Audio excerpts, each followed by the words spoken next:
پیارے ناظرین السلام علیکم۔ سب سے زیادہ بے حیا قوم لوط علیہ السلام کی قوم تھی۔ یہ عورتوں کو چھوڑ کر مردوں میں دلچسپی رکھتے تھے۔ خاص کر مسافروں میں سے کوئی خوبصورت لڑکا ہوتا تو یہ لوگ اسے اپنا شکار بنا لیتے۔ تلمود میں لکھا ہے کہ اہل سدوم اپنی روزمرہ کی زندگی میں سخت ظالم، دھوکے باز اور بد معاملہ تھے۔ کوئی مسافر ان کے علاقے سے بخیریت نہیں گزر سکتا تھا۔ کوئی غریب ان کی بستیوں سے روٹی کا ایک ٹکڑا نہ پا سکتا تھا۔ کئی مرتبہ ایسا ہوتا کہ باہر کا آدمی ان کے علاقے میں پہنچ کر فاقوں سے مر جاتا تھا اور یہ لوگ اس کے کپڑے اتار کر اس کی لاش کو برہنہ دفن کر دیتے۔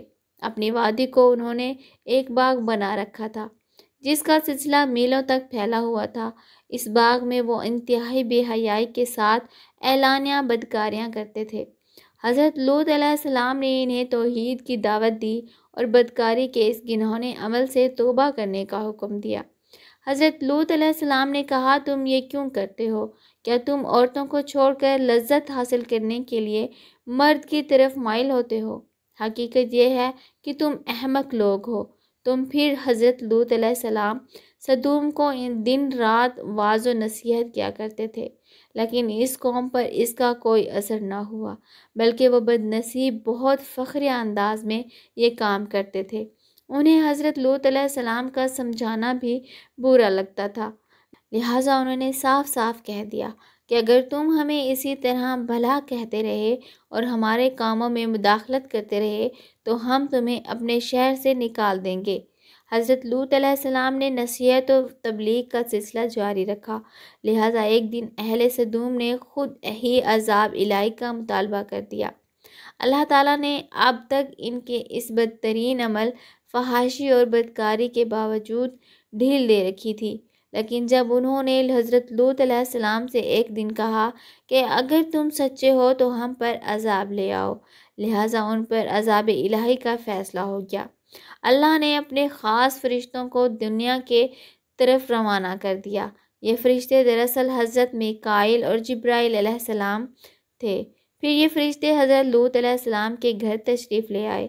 حضرت لوط علیہ السلام نے جب ان خوبصورت نوعمر لڑکوں کو دیکھا تو سخت گھبراہٹ اور پریشانی میں مبتلا ہو گئے۔ انہیں یہ خطرہ محسوس ہونے لگا کہ اگر ان کی قوم کے لوگوں نے انہیں دیکھ لیا تو نہ جانے وہ ان کے ساتھ کیا سلوک کریں گے۔ حضرت لوط علیہ السلام کی بیوی کا نام وائلہ تھا۔ اس نے آپ پر ایمان نہیں لایا تھا اور وہ دراصل منافقہ تھی۔ وہ کافروں کے ساتھ تھی، لہٰذا اس نے جا کر اہل سدوم کو یہ خبر دے دی کہ لوط کے گھر میں دو نوجوان لڑکے مہمان ٹھہرے ہوئے ہیں۔ یہ سن کر بستی والے دوڑتے ہوئے حضرت لوط علیہ السلام کے گھر پہنچے۔ حضرت لوط علیہ السلام نے کہا کہ یہ جو میری قوم کی لڑکیاں ہیں یہ تمہارے لیے جائز اور پاک ہیں۔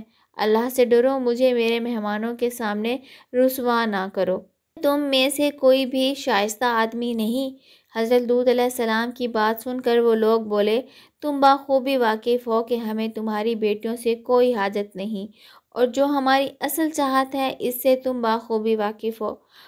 قوم لوط کے اس شرمسار جواب سے اندازہ لگایا جا سکتا ہے کہ وہ فعل بد میں کس حد تک مبتلا ہو چکے تھے۔ جب حضرت لوط علیہ السلام کی قوم ان کے گھر کی طرف دوڑتی ہوئی آئی تو حضرت لوط علیہ السلام نے گھر کے دروازے بند کر دیے اور ان نوجوانوں کو ایک کمرے میں چھپا دیا۔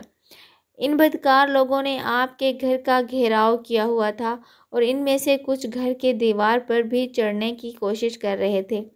حضرت لوط علیہ السلام اپنے مہمانوں کی عزت کے خیال سے بہت زیادہ گھبرائے ہوئے تھے۔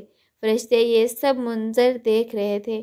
جب انہوں نے حضرت لوط علیہ السلام کی بے بسی اور پریشانی کا یہ عالم دیکھا تو حقیقت سے پردہ اٹھاتے ہوئے یوں فرمایا، اے لوط، ہم تمہارے رب کے بھیجے ہوئے فرشتے ہیں، یہ لوگ ہرگز تم تک نہیں پہنچ سکیں گے۔ ابھی کچھ رات باقی ہے تو آپ اپنے گھر والوں کو لے کر چل دو اور تم میں سے کوئی شخص پیچھے مڑ کر نہ دیکھے۔ اہل سدوم حضرت لوط علیہ السلام کے گھر کا دروازہ توڑنے پر باضد تھے کہ حضرت جبرائیل علیہ السلام نے گھر سے باہر نکل کر اپنے پر کا ایک کونا انہیں مارا، جس سے ان کی آنکھوں کے ڈھیلے باہر نکل آئے۔ یہ خاص عذاب ان لوگوں کو پہنچا جو حضرت لوط علیہ السلام کے پاس بدنیتی سے آئے تھے۔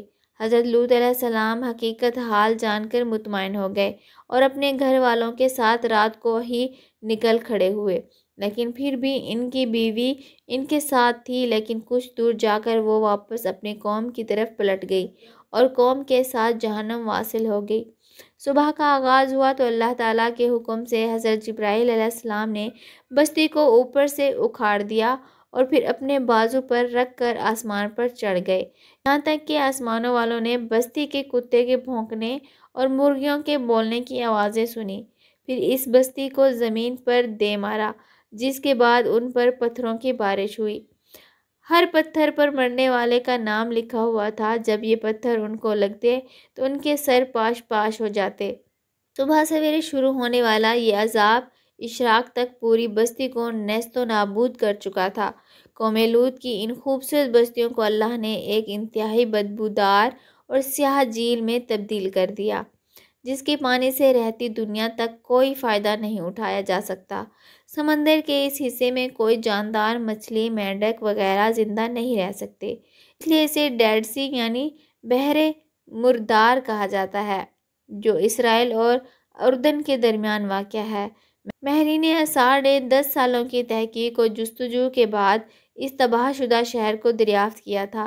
تحقیقات سے پتہ چلا تھا کہ اس شہر میں زندگی بالکل ختم ہو چکی ہے۔ شہر کے راستے اور کھنڈرات کو دیکھ کر آرکیولوجسٹ نے یہ اندازہ لگایا کہ جب یہ شہر تباہ ہوا تو اس وقت لوگ روزمرہ کے معاملات اور کاموں میں مشغول تھے اور یہاں زندگی اچانک ختم ہو گئی تھی۔ اہل سدوم، جنہیں پتھر بنا دیا گیا تھا، ان کے بت ابھی تک بحیر مردار کے پاس موجود ہیں، جو لوگوں کے لیے ایک عبرت ہے۔ آج یورپی ممالک میں انسانی آزادی کے نام پر اس بدکاری کی اجازت دی جاتی ہے اور اس فحش عمل کو باعث فخر سمجھا جاتا ہے۔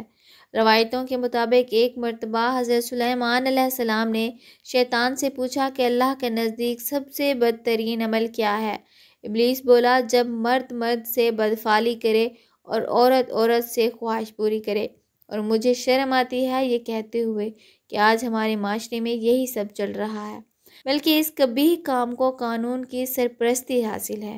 اللہ ہماری دنیاوی اور اخروی زندگی کو بہتر بنانے کی عقل و عمل عطا فرمائے، آمین ثم آمین۔ پیارے ناظرین، امید کرتی ہوں آپ کو آج کی ویڈیو سے کافی معلومات حاصل ہوئی ہوں گی۔ ویڈیو کو لائک اور ہمارے چینل پاور آف مسلم کو بھی لازمی سبسکرائب کریں۔ شکریہ۔